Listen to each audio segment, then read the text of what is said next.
तमाम शोरगुल, आरोप प्रत्यारोप, हिंदू मुस्लिम, मंदिर मस्जिद, रोटी रोजगार, आंदोलन प्रदर्शन और कई राजनेताओं के बेबाक बयानों और तीखे हमलों के बीच आखिरकार उत्तर प्रदेश में 5वें चरण के लिए चुनावी प्रचार थम गया। चुनाव प्रचार थमने से ठीक पहले प्रधानमंत्री नरेंद्र मोदी, गृह मंत्री अमित शाह, मुख्यमंत्री योगी आदित्यनाथ, समाजवादी पार्टी के अध्यक्ष अखिलेश यादव, कांग्रेस महासचिव प्रियंका गांधी समेत तमाम बड़े नेताओं ने ताबड़तोड़ जनसभाएं कर अपने उम्मीदवारों के लिए वोट मांगते हुए दिखाई दिए। 5वें चरण में मतदाता अपने अधिकारों का प्रयोग करके प्रत्याशियों के भाग्य का फैसला करेंगे। 5वें चरण के मतदान के लिए 27 फरवरी को 12 जिलों की 61 विधानसभा सीटों पर मतदान होना है। बताते चले कि 5वें चरण में कुल 693 प्रत्याशी चुनावी मैदान में अपनी किस्मत आजमा रहे हैं। 5वें चरण के चुनाव प्रचार के अंतिम दिन तमाम दलों के दिग्गज नेताओं ने जन समर्थन के लिए जनता के बीच तूफानी प्रचार प्रसार किया।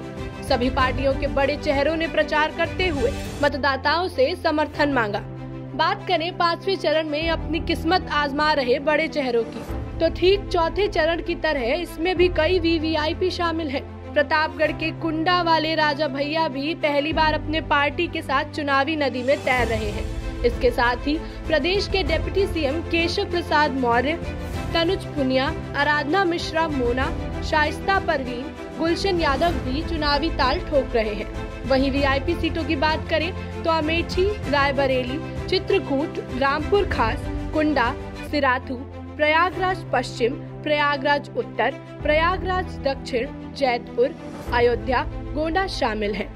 अगर बात की जाए योगी सरकार के मंत्रियों की तो विधानसभा चुनाव के 5वें चरण में 6 कैबिनेट मंत्रियों की वरिष्ठता और प्रतिष्ठा दोनों दांव पर लगी हुई है।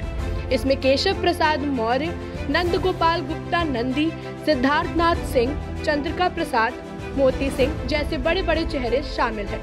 5वें चरण में सबसे हॉट सीट कौशाम्बी की सिराथू को माना जा रहा है, क्योंकि इस सीट पर राज्य के उप मुख्यमंत्री केशव प्रसाद मौर्य चुनावी मैदान पर हैं। खास बात यह है कि उनका गृह क्षेत्र होने पर उनकी प्रतिष्ठा दांव पर लगी हुई है। वहीं इस सीट पर समाजवादी पार्टी के केंद्रीय मंत्री अनुप्रिया पटेल की बहन और अपना दल की पल्लवी पटेल को टिकट दिया है। भाजपा के खिलाफ वो समाजवादी पार्टी के चुनाव चिन्ह पर चुनाव लड़ रही हैं। इसके साथ ही इस चरण में अनुप्रिया की मां कृष्णा पटेल प्रतापगढ़ सदर से अपना दल के टिकट पर चुनाव लड़ रही हैं, जबकि प्रतापगढ़ की बेल्ट से ग्रामीण विकास मंत्री राजेंद्र प्रताप सिंह उर्फ मोती सिंह भी चुनावी मैदान में अपनी मोती चमकाते हुए नजर आएंगे। प्रतापगढ़ से आगे बढ़े तो प्रयागराज में भी 5वें चरण के तहत मतदान होना है। प्रयागराज में भी कई मंत्रियों की प्रतिष्ठा और विश्वसनीयता दांव पर लगी हुई है। प्रयागराज से योगी सरकार के 3 मंत्री चुनाव लड़ रहे हैं।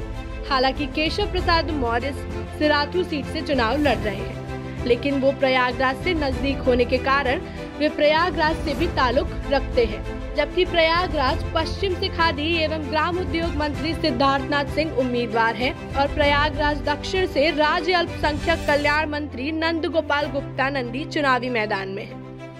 वहीं केशव प्रसाद मौर्य, नंद गोपाल नंदी और सिद्धार्थनाथ सिंह के साथ ही समाज कल्याण मंत्री रामापति शास्त्री गोंडा के मनकापुर से और लोक निर्माण विभाग के राज्य मंत्री चंद्रिका प्रसाद उपाध्याय चित्रकूट सदर से चुनाव लड़ रहे हैं। वहीं राज्य के दिग्गज नेता इस चरण में अपनी किस्मत आजमा रहे हैं। इसमें कुंडा से रघुराज प्रताप सिंह, रामपुर खास से आराधना मिश्रा मोना, अयोध्या से पूर्व मंत्री तेज नारायण पांडे उर्फ पवन पांडे और अमेठी से पूर्व सांसद संजय सिंह भी प्रमुख हैं। बहरहाल 5वें चरण के मतदाता तमाम दिग्गजों के भाग्य का फैसला करेंगे।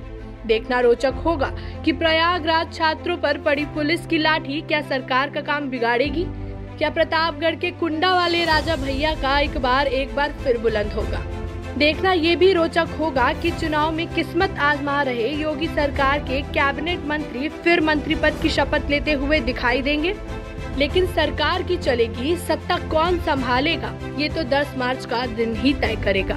ब्यूरो रिपोर्ट, जनहित टाइम्स।